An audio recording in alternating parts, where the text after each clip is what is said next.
Boa noite, eu me chamo Napoleão José da Conceição Santana e sou aluno da turma de Mata 38 do professor Luciano Rebouças. E hoje eu vou apresentar para vocês um pouco do circuito de um computador simulado. Bom, para iniciar, eu vou falar um pouco sobre os componentes de cada um desses, de cada um do computador, cada componente do computador. Bom, de início, nós temos uma memória RAM 32 por 8, de 8 bits de dados e 5 de endereço.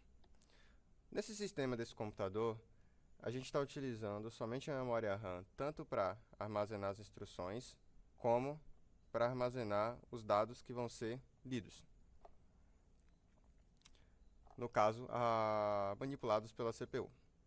Temos também os registradores, que está no banco de registrador, que foram definidos também no projeto, apenas 4 registradores, R0, R1, R2 e R3. Bom, falando um pouco aqui do projeto, a gente tem, de início, a inicialização, que é o carregamento do programa. Antes da execução, o programa, composto por instruções, é carregado na memória RAM no Logsim. E isso é feito de forma manual, ao inserir as instruções e os dados diretamente na RAM. Logo depois, a gente tem um ciclo de busca, de decodificação e execução, que é feito também pelo contador de programa, que aponta para o endereço na RAM onde a próxima instrução será armazenada. Isso ocorre um pouco aqui, nessa parte do sistema, onde nós temos o multiplexador, que decide qual das entradas, a saída RY, o contador ou o RDM e o STR conectado nessa porta OR, que será usado para acessar a RAM. Quando o sistema está executando normalmente e precisa buscar a próxima instrução, o contador de programa fornece o endereço para a RAM, através desse pequeno sistema aqui. O registrador RY serve para, se a operação que exige um acesso a endereço específico, por exemplo, para carregar ou armazenar dados, o valor de RY é usado como endereço. Essa porta OR, ela serve para comparar as instruções RDM ou STR. Caso uma delas seja acessada, ela ativa e envia para o multiplexador a instrução. Quando o ciclo está ativo, o contador de programa envia o endereço atual ao multiplexador e o multiplexador passa esse endereço para a RAM, e as instruções correspondentes é lida e armazenada no registrador de instrução.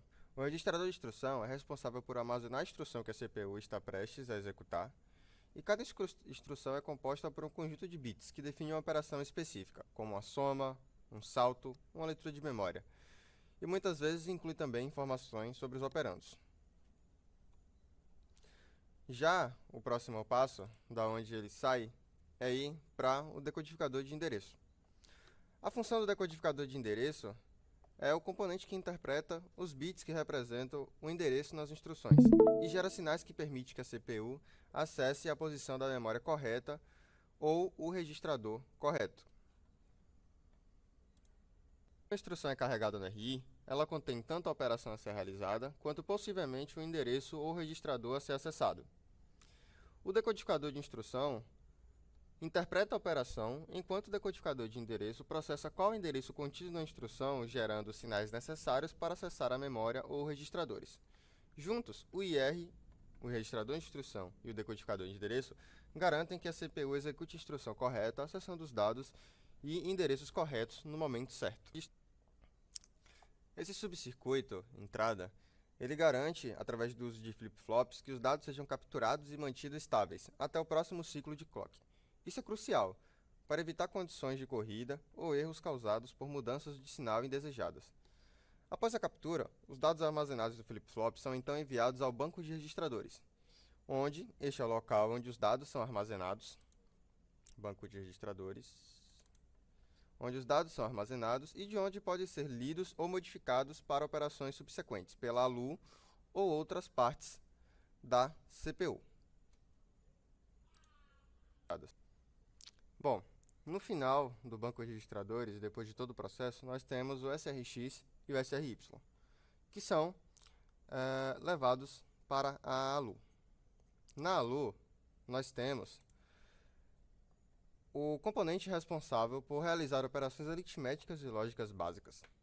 As funções principais da ALU incluem adição, subtração, multiplicação, divisão, comparação de valores, operação de bit a bit, como AND, OR, NOT, XOR, e deslocamento de bit de esquerda à direita.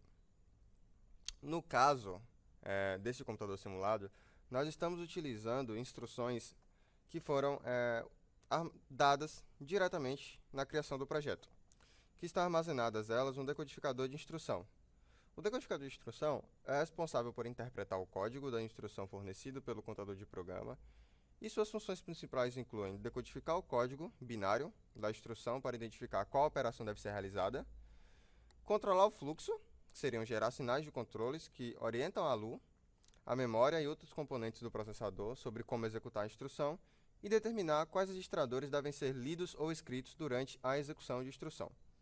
Em resumo, enquanto a ALU realiza operações computacionais reais, o decodificador de instrução garante que a operação correta seja selecionada e executada com base na instrução atual. Ambos trabalham em conjunto para processar e executar instruções em um computador. Como está aqui no main, eles realmente trabalham em conjunto porque são necessários que a ligação entre eles seja mútua. Bom, e assim eu encerro a explicação de como funciona cada componente do computador simulado em si. Eu tive problemas em fazer o algoritmo funcionar nessa arquitetura. Eu consegui fazer alguns pequenos testes para ver se cada instrução estava funcionando, seja ela move, movear, RDM, str, half, enable, jump, EQ, LT, GT. Todas essas funções funcionam tranquilamente. O computador não quebra em nenhuma dessas instruções, mas esse não é a sequência de Fibonacci feita. Então, meio que eu não tenho como testar o algoritmo da sequência de Fibonacci. Aqui no F0 ela para, aí o computador simplesmente trava. E eu não consegui resolver. Não sei como resolver esse impasse do código em si. É isso, boa noite.